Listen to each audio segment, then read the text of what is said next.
Aliniuliza ndadie, mama anamkanga hapa anaenda kwa choo. Unaona? So swali ngumu kwa sababu tangu alale kwa hiyo kitanda, aweko kwa hiyo kitanda nje amuka. Nakumbuka tukiweka ring, ulikuwa na hapa mbele ya watu. Unasema nimekubali kwa mazuri, nakubali pia nitakuwa na wewe kukutumikia pia kwa wakati wa changamoto. Sasa zile changamoto tulikuwa tunataja wakati wa harusi, sasa ni changamoto kama hizi. Yes. So unaona siwezi nikamwondokea. Tuko family, my name is Kingori Wangeshi and welcome to this episode of my story. And today's story is a bit heavy. I'm sure you have seen this gentleman's face online, somewhere, somehow. Nimeuza kila kitu na mimi saisi na namna na hali yangu iko mbaya kabisa. But we have just seen some bits. So today we are here to sit down with Mr. Robert Mutua to tell us what has been happening for the last 7 months involving his wife and their young child, about 7 months. Let's get right into it. Kwa majina naitwa Robert Mutua Ngui. Mimi natoka Kitui County, far end of Kitui. Niko na familia, niko na watoto watatu. Hao watoto watatu, kijana alimaliza form 4 last year, ako na 18 years. Msichana ako grade 9, ako 13 years. Na then mtoto mwenye amezaliwa juzi last year mwezi wa 11, huyu mwenye amepea mama hii changamoto yenye ako saa hizi. Yes. Kupitia mambo ya kazi nayo, nafanya kazi hospitali inaitwa City Hospital as a camp mobilizer. Okay. Yes. Eza? Camp mobilizer, outreach mobilizer. Yes. Hiyo ni kufanya nini? Outreach mobilizer, kazi yangu ni kutafuta ni more or less to marketing, ni kutafuta kwenye naweza wekea matibabu ya macho. Okay. Yes. Clinics. Clinics huku kwa hizo hospitali zingine. Okay. Yeah. Umetaja mama, kwa hivyo ni kumaanisha umeoa. Nimeoa. Tangu nikiwa kwa ndoa, huyu ni mwaka wangu wa 20. You guys, you see marriage works 20 years. Yes. Tumeweza kuformalize ndoa. Tangu tuformalize ndoa pia, huu ni mwaka wangu wa 12. So tumeishi maisha mzuri na madamu wangu hiyo muda yote, tukisaidiana hapa na pale. Akiwa kwa nyumba na watoto, na mimi nikiwa nikiaso kwa kazi tofauti. Until akuja pato na hii changamoto yenye ilimpata. Alikuwa tu anajifungua kawaida tu. Na kukuwa na issue history yake, haijai kuwa na challenge yote kwa watoto wawili wenye mtoto wa kwanza na wa pili. Mtoto wa kwanza alizaa vizuri, mtoto wa pili pia akazaa vizuri. So changamoto tu ilikuja kuingia kwa huyu mtoto wa tatu. Yes. Tuingie hapo kwa hiyo changamoto. Yeah. Ulikuwa wapi ama mlipanga aje kwamba anafaa kwenda hospitali? Okay. Amekuwa akienda clinic hiyo hospitali yenye alienda kujifungua akapata hizo changamoto. So na mimi nikiwa kazini nilikuja nikaomba ruhusa ya siku kama 2 kwa sababu mtoto wangu alikuwa mgonjwa huyu mwenye ako grade 9. So nikaja nikamshughulikia mambo ya hospitali. Siku ile alikuwa anadischargiwa huyu mtoto sasa. Ndio nilipata simu nikiwa huko, nikaambiwa naye mama amelemewa, hali yake imefika kwenda kujifungua. So niliweza kukimbia, nikarudi kwa nyumba. Hata huyu mtoto nikamwacha kwa hospitali bado hajachanjiwa. So mama alikuwa kwa nyumba? Mama alikuwa kwa nyumba. Okay. So katika hii harakati, vile nilikimbia kwa nyumba nikapata mama hali yake iko hiyo, naweza sema masiku ilikuwa imefika. So ndio niliorganize taxi immediately, nikamkimbiza hospitali. Na kwa hiyo hospitali yenye nimpeleka, tulipofika tu mambo ilikuwa sawa, hata hakukuwa na challenges. Tulikaa hapa kutoka ilikuwa around saa 4 usiku. Tulikaa hapa mpaka kufikia saa 8 ya usiku. Ndio sasa daktari aliniita akaniambia anaona huyu mama hataweza kujifungua normal. Itabidi afanyiwe cesarean section. Lakini kwanza pressure ilikuwa juu. Wakaniambia hatua ya kwanza ni ku-ensure that wamestabilize hiyo pressure ndio aweze kufika hiyo kiwango. So wakati tulikaa hapa ikafika around saa 10 asubuhi, niliafu kukimbia kwa nyumba. Niende nijue hali ya mtoto naye iko namna gani mwenye ako hospitali.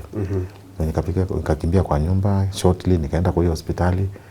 Na saa hizi tunazungumzia mambo ya November 2025. Hiyo ni November sasa. 2025. Ilikuwa November tarehe 8. Alright. Yes.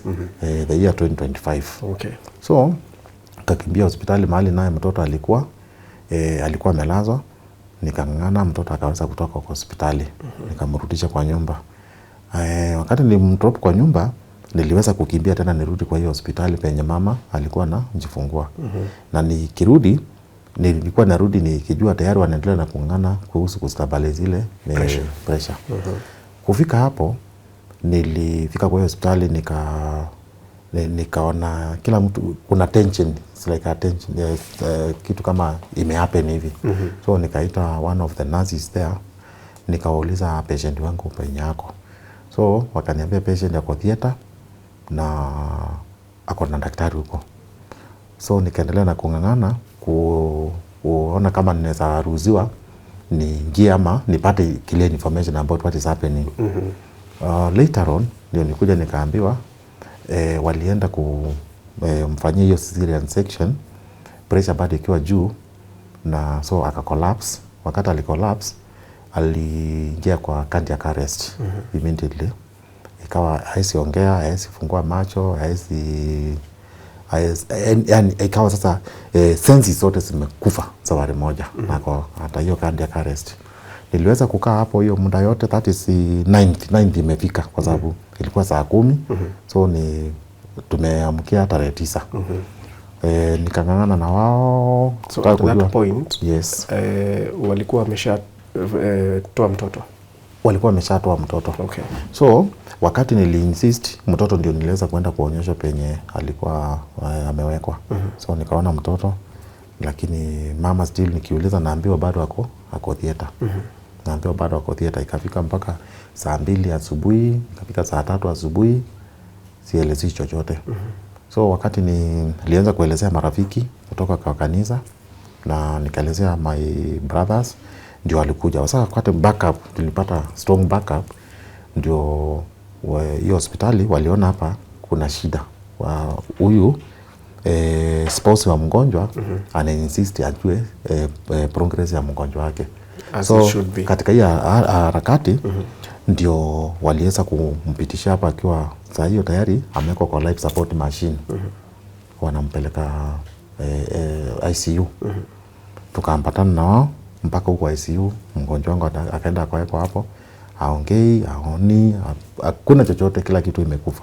Kama ako kwa koma. Ako kwa koma. Na hiyo information ndio all along nilikuwa na insist nikitaka kujua progress, lakini nikanyimwa haki yangu kwa sababu kutoka saa 10 kama ndio alifanywa, nilikuja kujua hali yake saa 4 asubuhi.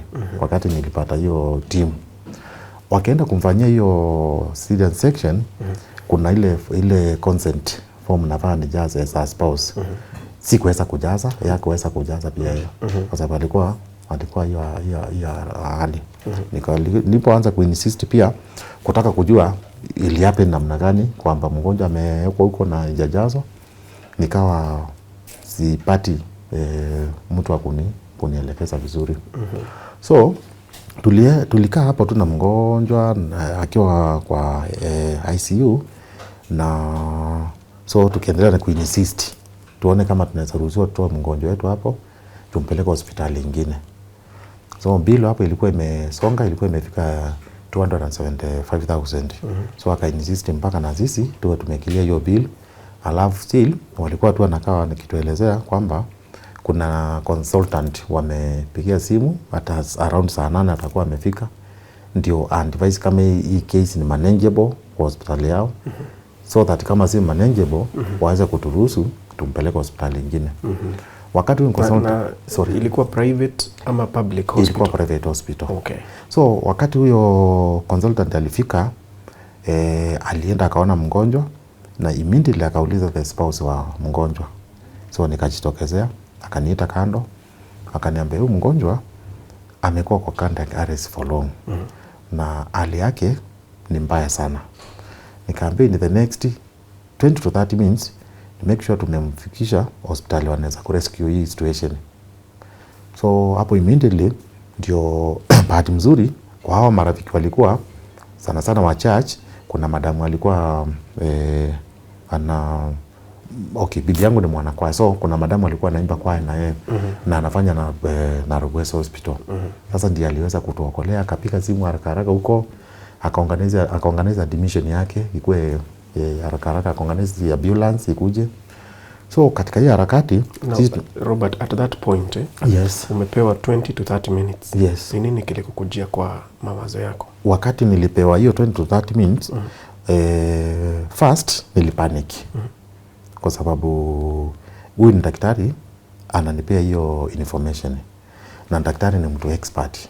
So kumaanisha ameweza kuona shida, the outcome change kinaweza happen in the event that hizo madakika zimepita. So first of all nilipanic na nikaanza kutoa machozi, lakini ile timu nilikuwa na hao waliweza kunishika mkono na kunisaidia kung'ang'ana kabisa. So sisi wote tukang'ang'ana tuweze kuokolea kabla hizo madakika. Na good thing hiyo hospitali yenye tulimpeleka wali act faster, within 10 to 15 minutes ambulance ilikuwa imefika. So changamoto ikabaki kwa hiyo hospitali, hawataki kurelease mgonjwa wetu juu ya hii bill tunaendelea na kung'ang'ana kwa sababu nilikuwa kwa insurance kwa cover. So ilikuwa hiyo tukilie through mambo ya medical cover.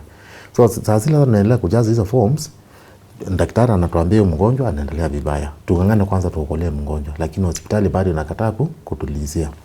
Ilifika kiwango wakati waliona sasa hapa tunaanza it's like tumeamua sasa, watu wangu wameamua ni kama hapa watumie kama force ndio watulize, tukakimbiza mgonjwa Nairobi Hospital. Wakati tulifika Nairobi Hospital ilikuwa around saa 11 ya jioni. Kufika huko alipelekwa immediately kwa ICU. Primary doctor mwenye alimuona aliweza kuniita kando na akaniuliza kama niko na relative. So lucky enough nilikuwa na my brother, nilikuwa na brother wa mgonjwa bibi yangu. Sasa tukaenda kando, akatueleza, akatuambia hapa chances ni 50-50. Sisi tutang'ang'ana kwanza tu rescue hii arrest, hakuwe sasa mgonjwa anaweza pumua. So waling'ang'ana, tukakaa hapo mpaka around saa 8 usiku ndio tuliweza kutoka hapa turudi kwa manyumba. At that time bado alikuwa bado tu anakandia arrest. So nilipofika kwa nyumba nikawa I'm not comfortable, hata siwezi lala. So nikaamusha mambrada zangu tena, nikawapigia masimu, wakakuja, tukaanza safari tena ya kurudi Nairobi Hospital. Tulifika huko around saa 11 hivi, na kwa hiyo masaa tulipofika tukapata mgonjwa sasa ameanza kupumua. So ameanirest hiyo situation. Some progress. Yes. So kutoka hapo ndio matibabu ilianza. Mgonjwa tu akiwa ana depend on life support machine 100%. So tukakaa, daktari tu akitupea matumaini. Mara daktari mwingine anakuja anatuambia hapa msini na kuomba zaidi. So tulikaa hiyo muda yote kutoka hiyo Novemba tarehe 9. Nikienda kila siku nakaa huko na brother wangu mpaka usiku narudi kwa nyumba. Naamka asubuhi saa 11 tunaenda huko mpaka inafika usiku saa 2 hivi tunarudi kwa nyumba. So ikawa ni daily routine. Kazini kwenye nafanya kibarua niliweza kuwaelezea na wakanipea ruhusa ya nikaa na mgonjwa wangu kwanza tuone situation vile inaendelea. Yes. So at this point mtoto wako wapi na hali yake ni gani? Okay. At that particular point. Yes. At that particular yes. So at that particular point wakati mtoto alizaliwa immediately kuna sister yangu mdogo anafanya kazi pande ya nyumbani kwa Kitui, is a nurse. So So niliweza kuongea na yeye, naye akaomba ruhusa kazini kwa akapewa leave ya ghafla ya mwezi mmoja. So sister yangu ndiye alikuja, akachukua mtoto, akaenda kukaa na mtoto kwa nyumba yangu penye naishi. Okay. So akakaa na mtoto hapo until December, wakati leave yake iliisha. So tukawa tumeorganize my mom atoke nyumbani, akuja kaa na mtoto hapa kwangu Nairobi, so that sister yangu anaweza kurudi kazini kwenye anafanya. Okay. Yes. Sasa at least tuliache pale mgonjwa at least anapumua. Yes. Mnaenda kumuona daily. So nikawa sasa tunaenda kuona mgonjwa wetu daily. Mara kwa mara tunaitwa na daktari hapo, anatuelezea challenges zenye siko. Naambiwa hii kupumua kwanza, kuna shida alikuwa nayo hapa kwa kifua. Tulikuwa tumeambiwa kwa ile hospitali yenye alipata hii shida, wakati alicollapse chakula ilikuja kwa kifua. So nikaambiwa kuna procedure nafaa afanywe, so nafaa ni sign as next of kin ndio niruhusu afanye hiyo procedure, kind of operation. So aliweza kumfanya hiyo ndio wamtoe hiyo chakula, so that his breathing can improve. Yes. And they did that. Yeah, they did that. Nilifanya hivyo na wakamtoa hiyo chakula yenye ilikuwa kwa kifua. So breathing ikaimprove. Akakaa ICU hiyo muda yote kutoka hiyo tarehe 9 mpaka December around tarehe 22 hapo. Ndio walimtoa ICU akapelekwa HDU. Okay, kupelekwa HDU hakuwa ati amequalify kwenda HDU. Nilielezewa na daktari kwamba ni space ilikuwa ikawa wako congested na situation yake ikawa wana avoid kumweka mahali congested, kwa sababu huyu mtu aongee, mtu akona hiyo shida pia ya kumbreathe kuona. So akaona kwa sababu infection wamhamisha hapa wapelekwe HDU. Okay. Tukakaa naye huko mpaka nilikuwa naendelea na kumonta bill. Naenda naulizia bill, naambiwa imesonga, imefika milioni, inaenda imefika milioni 2, imefika milioni 3. So wakati karibia end of December, wakati liona hii bill imekuja imefika 5.6 million, nikaona hapa hii mambo imeanza kuwa ngumu sana, na wangu siwezi kumanage kulipa hiyo bill. Siwezi kwa nguvu yangu. Marafiki walikuwa bado wameendelea kunisaidia. Kuna WhatsApp group ilikuwa tumeform, ikawa by that time tumemanage kupata almost 1 million. So niliweza kuongea na management ya hiyo hospitali, Nairobi West Hospital, waweze kuniruhusu nitoe mgonjwa na mpeleke hospitali nyingine iko fama cheaper, kwa sababu pale ile rate hiyo bill ilikuwa inasonga. Nilikuwa naona hii within no time itaweza fika hata 20 million. So wakati niliongea nao, lucky enough wakanisikiza. Sikuwa na title deed. Ilibidi sasa ningangane na kupitia kwa marafiki wanisaidie vile nitaweza pata. So nikapata msamaria mwema kutoka Ukambani pande ya Machakos, ndio waliweza kunisaidia na title deed ya kwaya yake. Nilimlipa 20,000. So tukaandikania hiyo title deed. Wakati nimekilia hii bill as per hospitali vile wananielezea, so niweza kumrudishia title deed yake. So ukimtoa huko, si ati ulikuwa umelipa, ulienda ukaekelea collateral title deed ya rafiki yako? Yes, nilienda nikaekelea hiyo security ya title deed, na nikawa nimelipa hiyo 1 million. So bill ikawa imebaki 4.6 million. Wakaniandikia tarehe 1st of March this year, that is mwezi wa 3 huu mwaka, niwe hiyo tarehe 1 nimeweza kukilia hiyo bill. That is Nairobi West Hospital. Hiyo ndio ile condition walinipea, ndio wakiniruhusu kutoa mgonjwa wangu. Yes. Na sasa tuko May. Sasa tuko May. Uliclear hiyo ya by March 1st? Bill sikuweza kukilia. Mimi niliweza kunilingangana kabisa na mahali nafanya kazi pia, si mahali naweza sema hiyo pesa ati itaweza patikana. Alafu sasa hii group tulikuwa tumeform ya marafiki, ilifika kiwango sasa marafiki wanakusaidia. Lakini sasa tuseme leo nimekuokolea na 2,000 na kesho unahitaji usaidizi tena, inafika kiwango unapata marafiki hata pia wanaanza kuondokea mmoja mmoja. So ilifika kiwango nikaona hii mambo venye imefika mwezi wa 3 ndio inakaribia, sina uwezo na kupata hii pesa kwangu naona ni giza. Nikarudi kwa ile hospitali, Nairobi hospital. Nikaenda kuongea na wao. Niliongea na madamu ako hapa anaitwa Madam Amina. Nikamrequest wani-extendia. So wakani-extendia hadi tarehe 31st of June ambayo iko around the corner. Na bado naona giza. Nikiangalia pia June, the 31st June is just around the corner. Nimebakisha mwezi moja na nusu. Yes, kulingana na hali vile iko bado naona mambo bado ni ngumu. Hivyo title deed ya rafiki bado iko kwa mikono ya hospitali. Iko na Nairobi hospital. Yes. Haya, ulipomhamisha? Nilipomhamisha Nilimpeleka lini? Nilimhamisha tarehe 31st of December the year 2025. So nilimpeleka South B hospital. Kuna rafiki yangu ndio alikuwa amenisaidia nikapata admission hapo.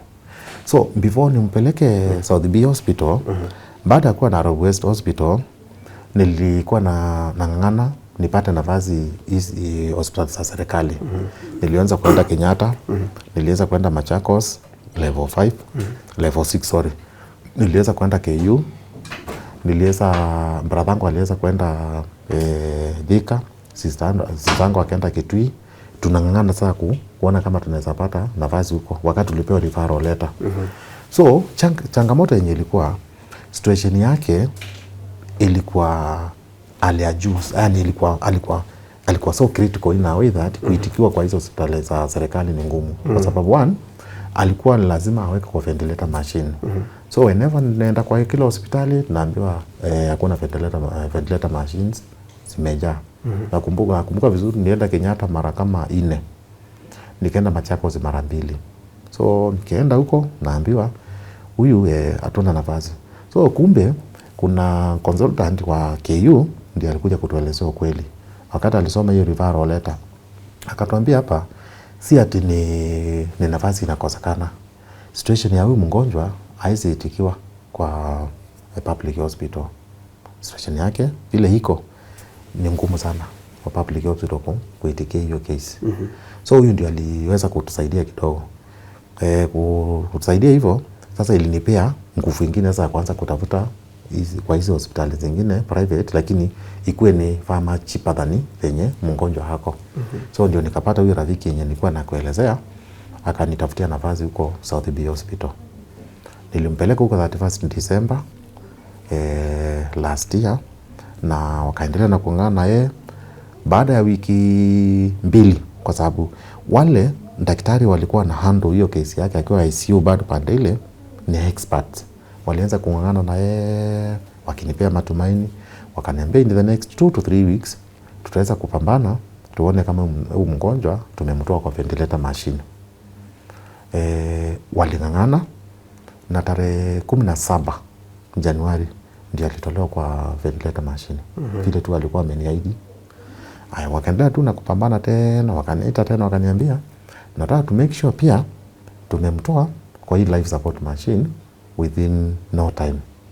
Kidogo tu nikiwa kwa nyumba wakanipigia simu, nilikimbia huko nikiwa so happy kusikia kwamba kuna some improvement, some progress. Kwenda nikapata pia wamemweza kumtoa kwa hiyo life support machine. So walikaa hapo tena until mwezi wa pili, hali mwezi wa pili akatolewa tena kwa ile trajectomy tube, akatolewa, ilikuwa imewekwa hapa kwa shingo. So wakaweza kumtoa na immediately so wakaorganize apelekwe kwa private ward penye yako saizi. Yes. Na wakati huo bado haongei?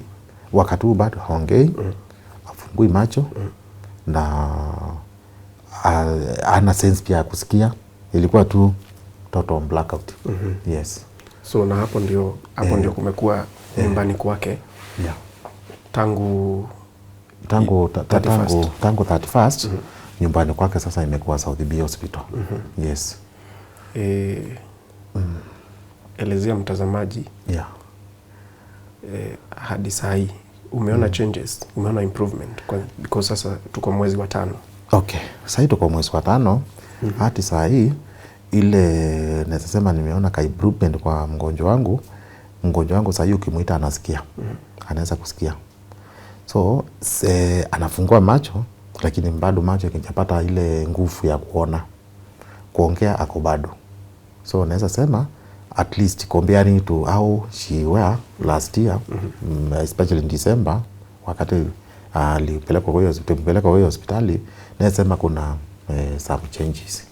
And I'm still hoping for further changes. Yes. Tueleze kuhusu chakula hivyo. Chakula kufikia mpaka saa hizi hajaweza kula chakula kupitia kwa mdomo. Anakula chakula kupitia kwa peg tube. Ametobolewa hapa kwa tumbo. Hapa sasa ndio chakula anapewa na ni form of uji. Ni uji, anapewa uji na anapewa maziwa. Alafu tena pia ndawa, anawekewa ndawa kupitia hapo pia. Yeah. Wakati huu wote, watoto wale wawili wako wapi? Na nani yako na wao? Sasa wakati huu wote, wakati alikuwa huko Nairobi West Hospital, sikuweza kuruhusu watoto waende huko kwa sababu hali yake vile nilikuwa naona ni scary sana kwa watoto. So niliweza hiyo mwezi mzima, close to 1.5 months, watoto walikuwa na insist wanataka kwenda kuona mama yao. Nilikuwa natumia tu language, diplomatic language tu, na waconvince na watuliza tu, hiyo inaisha hivyo. Adil wakati alitolewa kwa hizi machines ndio niliona, kwa sababu kijana ni mkubwa, niliona naenda na kijana huko aende aone mama yake. Nikaenda na yeye, akaona mama. Siku ya kwanza alilia, lakini akajipea nguvu.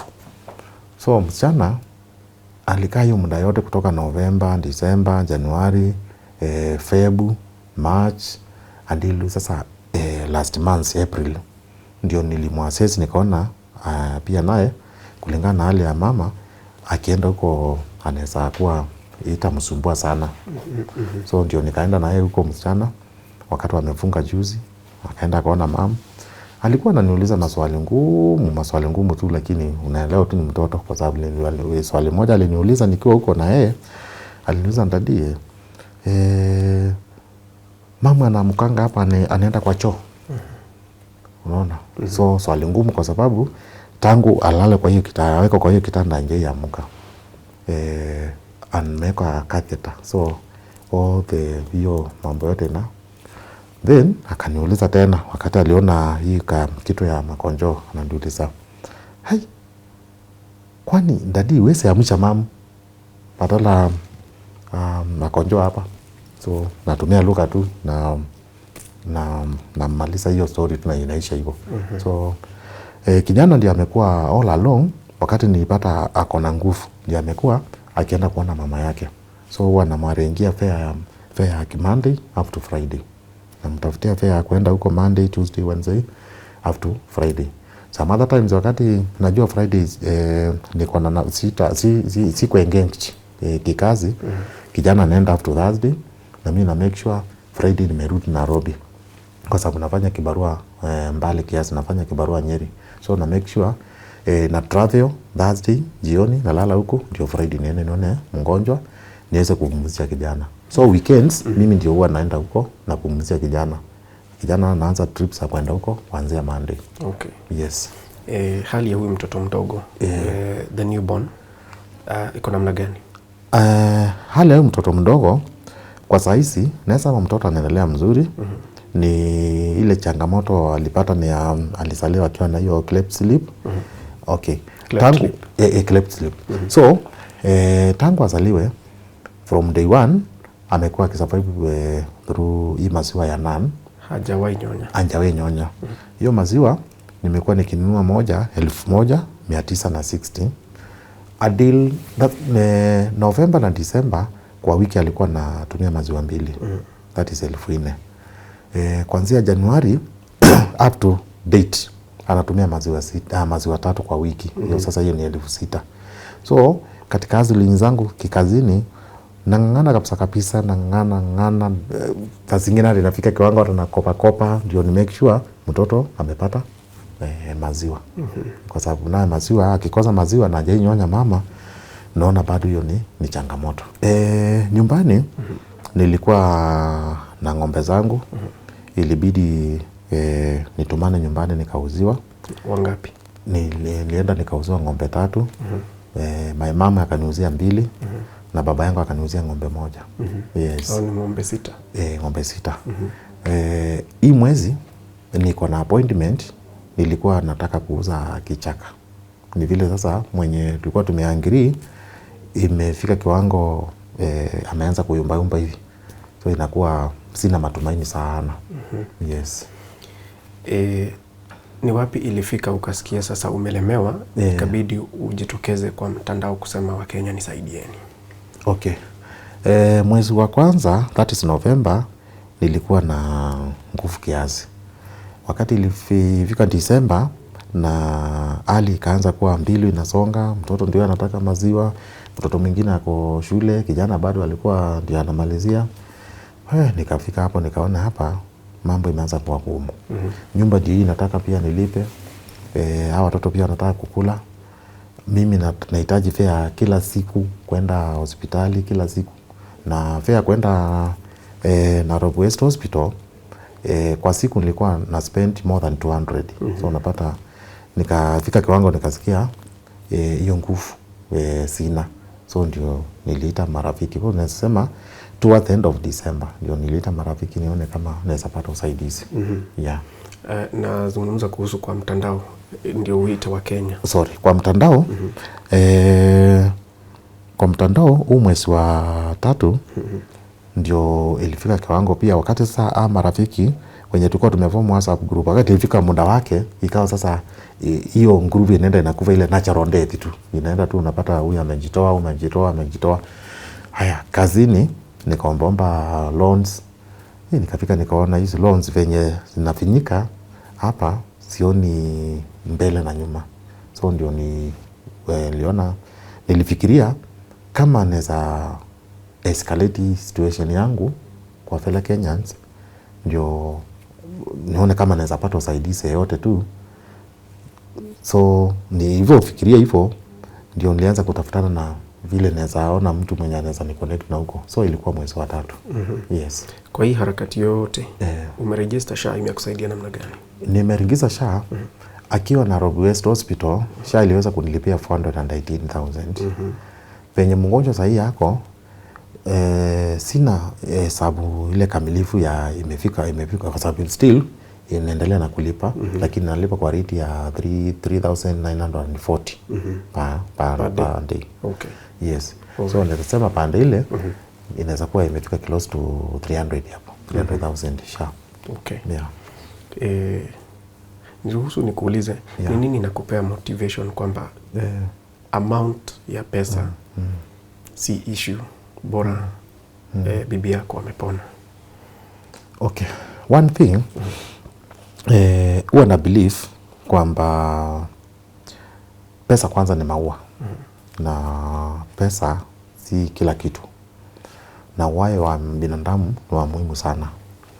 So inafika kiwango naona hata kama bibi yangu anakaa hapo na bili anadaiwa how much, lakini nipate kuona ameamka na anaweza kuongea.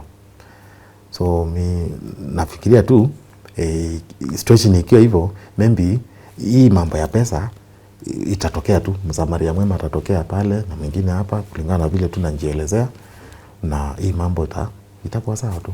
Lakini cha muhimu kwanza, maombi yangu saa hizi kwanza, mgonjwa kwanza aweze kusikia. Umetuambia hadi wa leo hajaweza kuzungumza. Hajaweza kuzungumza. Kwa hivyo hii ni mwezi wa ngapi? Kutoka November, hii ni mwezi wa sasa kuanzia Saturday last week alianza mwezi wa 7. Mwezi wa 7 hujasikia sauti ya bibi yako? Kabisa. Ni maneno gani mlikuwa mnazungumzia huo mwezi wa November ya mwisho na yeye? Before bibi yangu aende hospitali kujifungua, mahali tulikuwa tunaishi tulikuwa tumeplan kwanza tuhame tuende nyumba kubwa kiasi. Nilikuwa nimeanza kuona mambo inaendelea mzuri. Kuna kabiashara kidogo alikuwa na operate. Nilikuwa tumepangana nimtafutie capital tuweze kufungua biashara kubwa kiasi. Nyumbani kuna kishaka nilikuwa tumeanza mikakati ya kukilia. In fact ndio akuje kupata hizi challenges alikuwa ameenda nyumbani kuenda kwa arrange preparation ya hiyo shamba. So nilikuwa nimeplan ukulima pia nyumbani nilime kabisa. Yes. Hiyo siku ambayo walikuwa naenda kujifungua. Mlizungumza nini maneno ya mwisho? Hii siku alikuwa anaenda kujifungua, maneno ya mwisho nakumbuka vizuri akinipigia simu akiniuliza mtoto anaendeleaje. Mimi nikiwa hospitali kwa huyo mtoto wa pili. Nikiwa hospitali akiniuliza mtoto anaendeleaje, nikamuelezea. Akaniambia sasa mimi siwezi manage kufika huko kwa sababu ile hospitali mtoto alikuwa amelazwa, unapanda stairs. Kwa katika hali yake akaniambia sioni kama naweza kufika huko. Mimi mkimaliziwa mtanipata kwa nyumba. So mara kwa mara ndio sasa nilipigwa simu na jirani. Akaniambia amesikia fulani akilia hapa kwa nyumba. Nikamwambia ndio umpe simu. Sasa tukaongea akaniambia amelemewa. Anaona wakati wake ni kama umefika. So hiyo ndio ilikuwa maneno ya mwisho. Robert, huu mzigo umekuwa ukiubeba, tulijua juzi sisi kupitia kwa mitandao. Umekuwa ukiubebaje peke yako? Okay. One thing wakati nilipata hii changamoto nikaona hii imekuwa ni mzigo. Siku za mwanzo sikuwa nafikiria kama hii mambo inaweza fika hiyo level. Lakini wakati nilifika kiwango nikaona hii mambo imeanza kusidi, imeenda kuenda juu. Nilisema waje nisimame na Mungu na nikaingia kwa maombi sana. Na nikaanza kila wakati najipea nguvu ya kwenda kanisa, hata kama sio siku ya kanisa naenda naomba, niko kwa nyumba naomba. So nikajipea morali tu ndio niweze kupata nguvu ya kupambana na hiyo hii case. Wakati mwingine changamoto kama hizi zikiingia kwa familia, unapata spouse anaondokea, anaenda. Wewe umesimama na familia yako. Mimi nimesimama na familia yangu. Na hakuna kitu inaweza fanya niondokee bibi yangu ati kwa sababu amengojeka. Kwa sababu wakati alikuwa anjapata hii changamoto tulikuwa pamoja kwa mawazo, kwa kusaidiana kimaisha. So mimi one thing, mimi ni Mkristo na naamini kwamba maisha ya binadamu ni ya muhimu.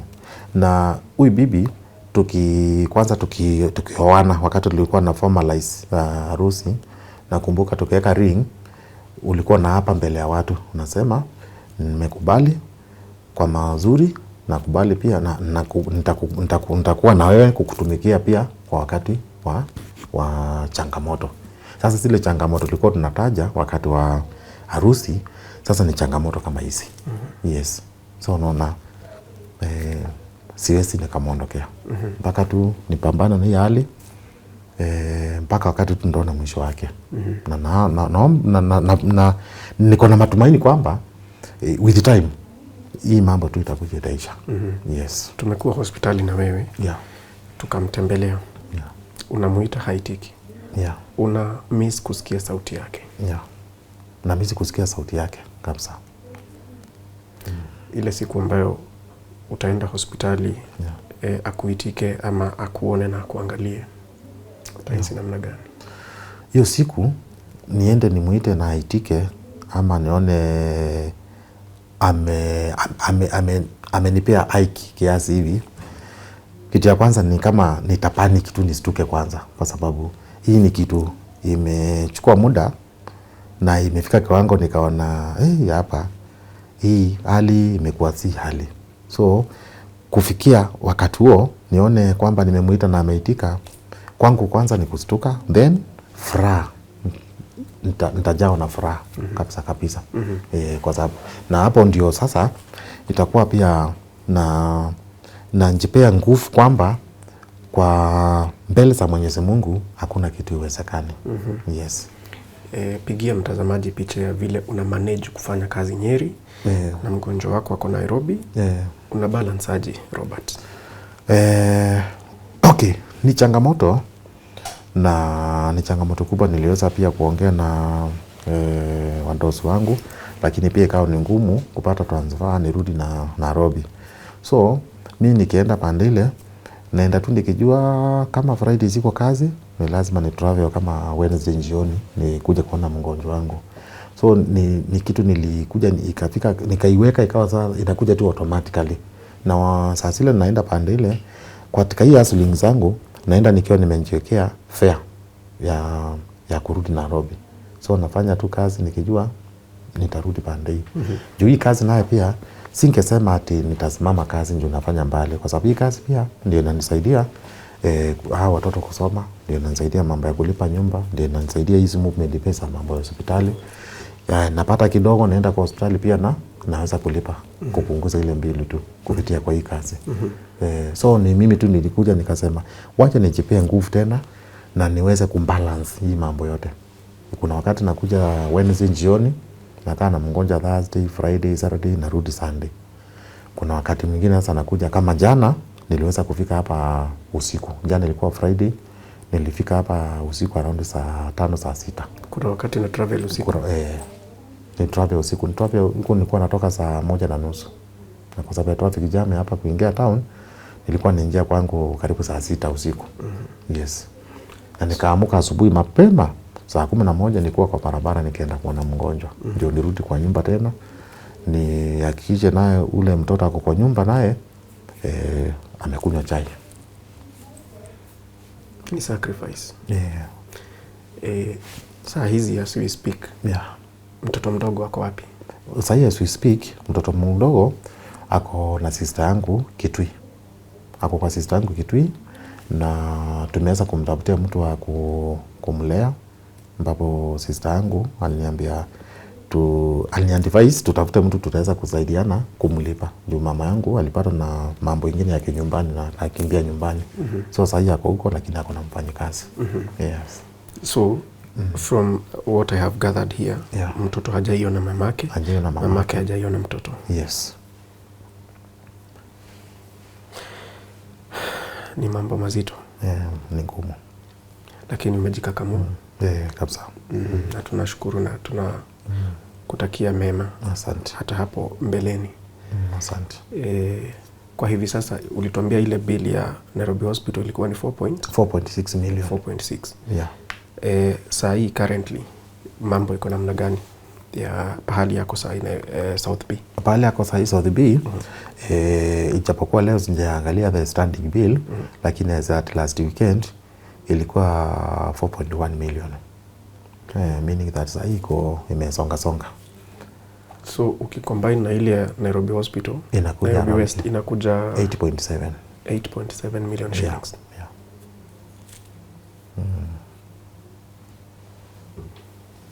Unaona kama zitatoka wapi? Kusema kweli, kuna wakati nakaa hivi naona tu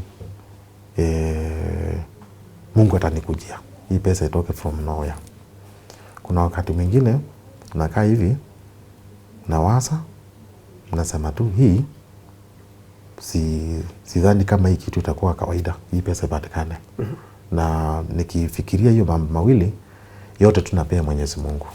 Nasema tu Mungu aingilie katikati ndio niweze kupata breakthrough, kwa sababu kwa uwezo wangu kupata 8.7 million ni ngumu. Na hiyo ni saa hizi. Na hii ni saa hizi. Bado lazima aendelee kutibiwa. Lazima aendelee kutibiwa. Another thing, penye yako ile advice nimepewa na madaktari ni kwamba huyu mgonjwa wangu hata akitoka hapa hospitali anafaa kwenda home based care.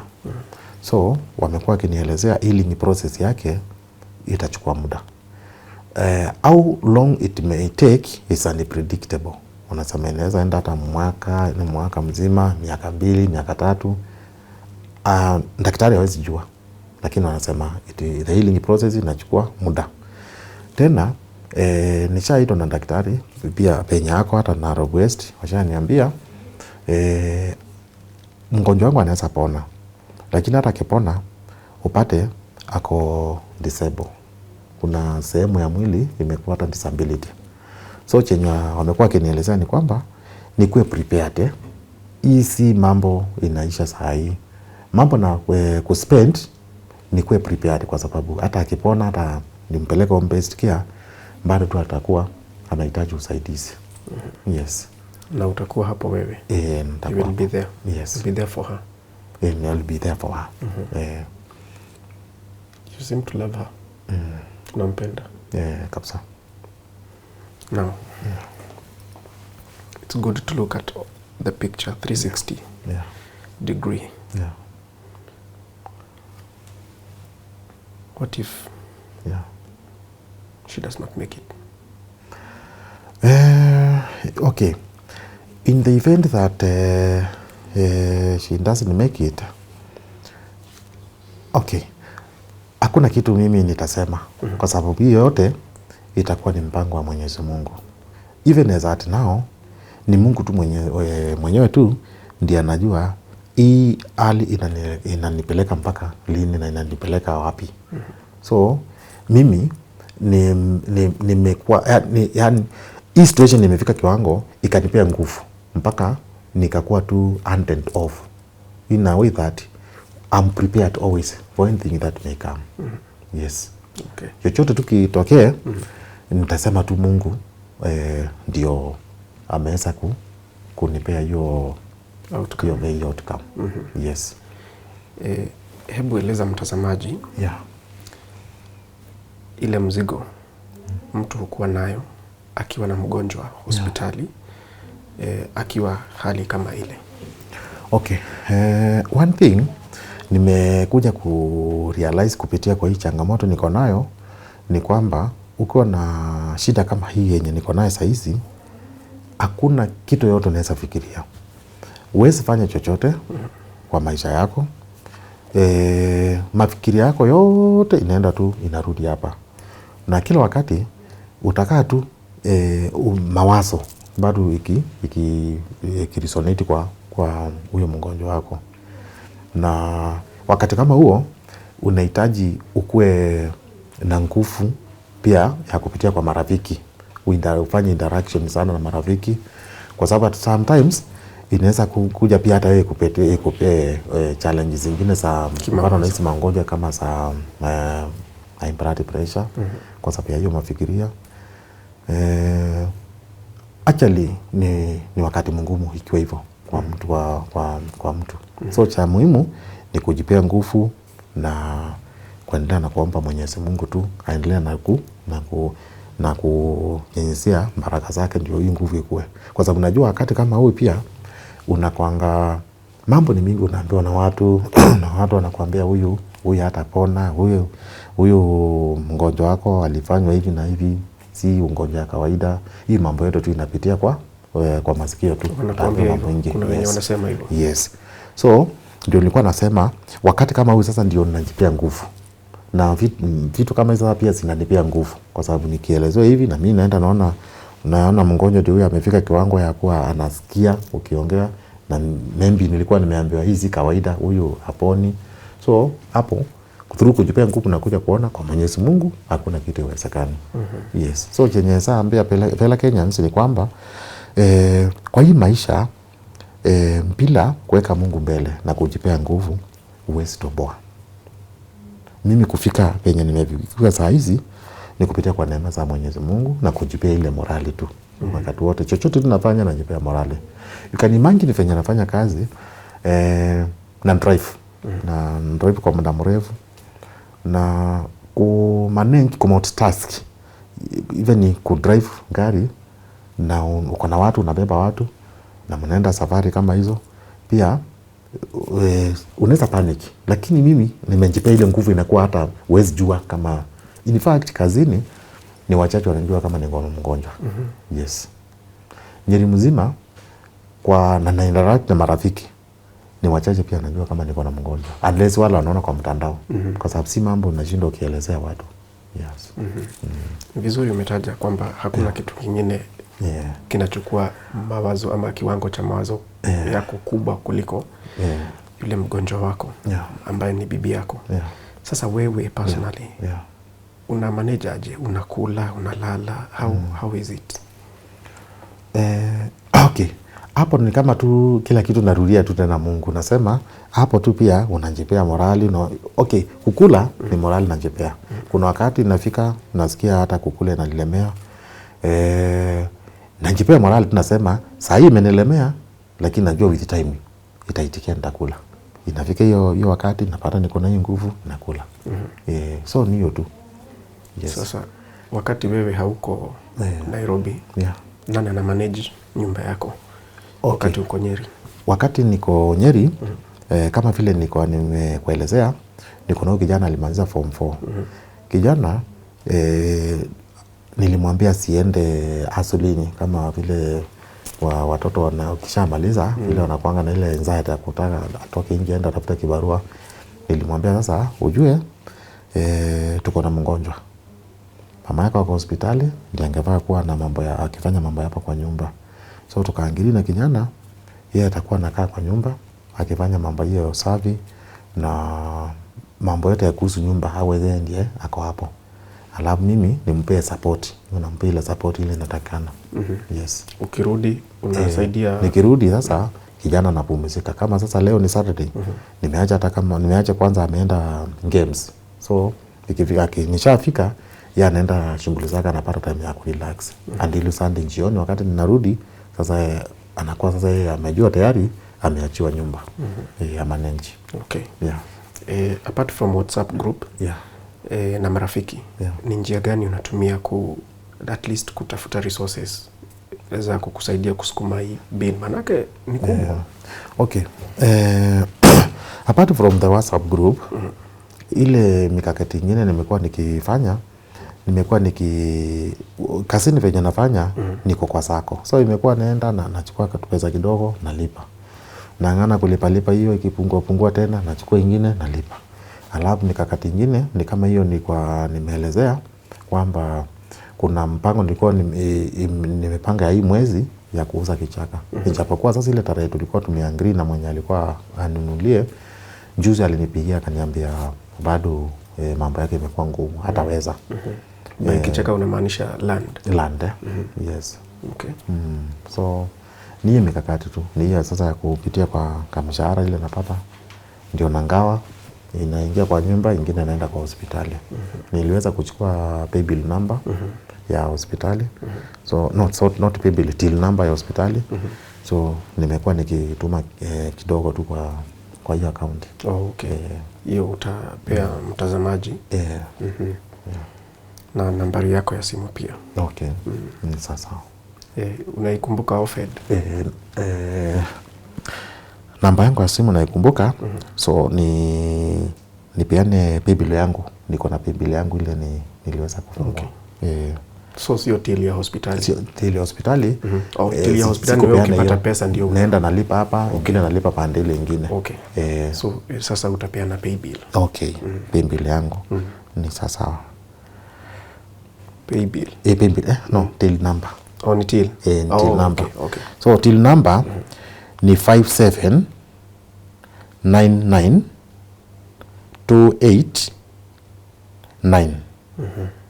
Narudia. 5799289. Na jina ni? Jina ni Robert Mutua Ngui. Namba yangu ya simu ni 0711 140306. Narudia tena. Namba yangu ya simu ni 0711 140306. Registered kama Robert Mutua Ngui. Tukimalizia projects zote na plans zote ambazo mlikuwa nazo zimesimama, sio? Plans zote zile tulikuwa tumepangana na my spouse before apate changamoto last year November, nilisimamisha kila kitu. Sasa hakuna kitu inaendelea until niweze kuona uponyaji wake. Yes, na pia hata akipona ni kitu itachukua muda, kwa sababu upande wangu nimekuwa vandalized financially, so ni kitu itachukua muda kitambo to revive tena. Yes. Hii mambo yote ilikupata kwa sababu kulikuwa na negligence pahali? Yes, hii mambo yote ilinipata kwa sababu ya negligence ya hiyo hospitali ya kwanza yenye nilipeleka mgonjwa wangu aenda akajifungue. Yes. Hapo ndio walikuja kama mismanaged. Ndio hii shida kaanza. Si kitu ulikuwa na expect? Ulikuwa plan ilikuwa aende ajifungue kawaida? Ajifungue kawaida kama vile amejifungua kwa watoto wengine wawili, inaturudi kwa nyumba. Yes. Just curious, nini ilifanya mkachagua hiyo hospitali? Hiyo hospitali mgonjwa mwenyewe ndiye alichagua hiyo hospitali. Na chenye kilimdraw attention kwa hiyo hospitali ni marafiki zake. Marafiki zake kuna wengine walikuwa pia wako hii harakati ya kujifungua. Walikuwa wanaenda clinics huko. So wakakuja akamwadvise, kwa sababu nakumbuka kliniki ya kwanza alienda na Nairobi Hospital. Mali huyo madam rafiki yake anafanya. Lakini kwa hawa anaona nao kila wakati, so wakamconvince. Alafu wakati walianza kuenda clinics huko, pia kuna ule daktari alikuwa anakuja na anawatendi wakiwa wakaenda clinics. Akawapea motivation ya manguo. Nakumbuka kwa nyumba alikuwa na nguo 2 zimeandikwa mpaka hospitali. So kupewa hii motivation wakaanza kuona this is the best hospital according to her. So wajua na mimi niko kibarua mbali. So mimi nikija weekend niko na wakati mchache wa kufanya further investigation about the hospital. So until case wakati ili happen ndio nilikuja kupata hata kwa mitandao, kumbe hata hospitali ilikuwa imefungwa mwezi wa pili, mwezi wa 3 kwa sababu ya similar issue. Really? Yes. Ilikuwa imefungwa miezi 2. Kuna mama alikufia hapo, kuna mama mtoto pia alikufia hapo kwa sababu ya negligence. So nilikosa time mzuri ya kufanya my own uchunguzi. Otherwise singempeleka kwa hiyo hospitali. Lakini alikuwa ananiashua, ananiambia hata fulani rafiki yangu amejifungua hapo juzi nini. So na alafu hizi manguo anapewa. So anaona hata chakula alikuwa anapewa. So hii ndio I think ndio nimpea motivation ya kuchoose hiyo hospitali. So nikasema kama amechoose hiyo, who am I to say no? Na yeye amechoose yeye mwenyewe, si ndio nikampeleka. Yeah. Nitakuuliza swali na ni ngumu. Hiyo ni hospitali. Tumekuwa pale. Na kuna wagonjwa wengine. Yes. Wakati unasikia the next room, mgonjwa anazungumza na waliomtembelea. Na wewe huwezi zungumza na wako. Inakufanyia nini kwa mawazo yako, ama nini inakukujia kwa mawazo? Okay, wakati situation kama hii ina happen, kwamba mgonjwa mwenye ako next anaongea na watu wangu namuita, aongei, namwangalia, anioni. So kwa akili yangu inakuja kwanza nafikiria negatively, najiuliza kwani nilifanyia Mungu nini? Kwa sababu huyu ni mgonjwa, ni wagonjwa, wanaongea na watu wao, naelezewa, naambiwa huyu mgonjwa situation yake ilikuwa mbaya zaidi, na ndio imefika kiwango ya hata anaongea na watu wao. So nakuja sasa nakuwa na hiyo negative mafikiria ya kwamba ya kujiuliza ni nini nilifanyia Mungu. Haya, kidogo naanza kufikiria positively. Nasema kila jambo iko na wakati wake. Maybe wakati wao ndio ulifika, wakawa wako sawa, wanaweza ongea na watu wao. So nasema hata huu wangu siku itafika.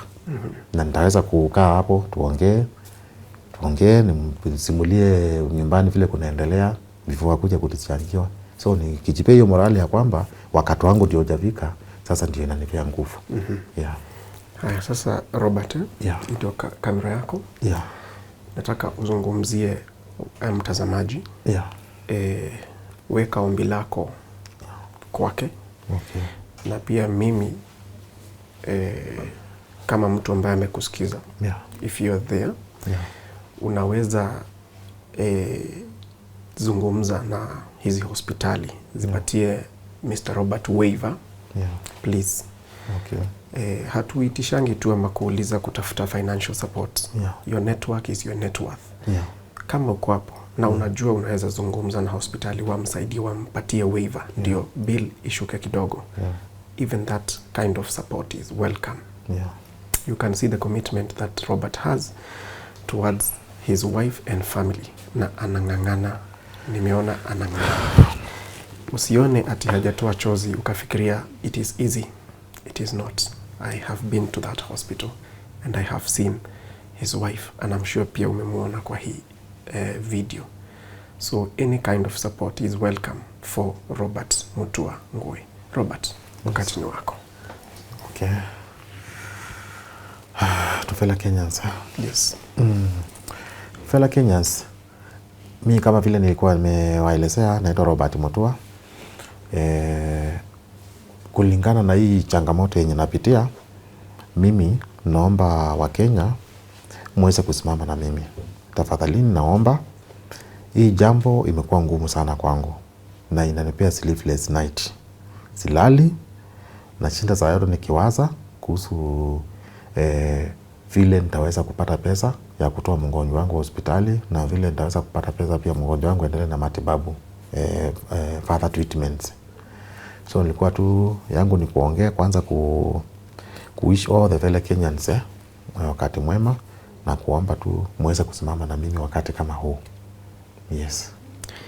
Robert, we wish you the very best. Thank you. And we hope that things will turn out better. Okay. Asante. Jipe nguvu. Asante. I know it's not easy, okay, but jipe nguvu. For the little one that has been born,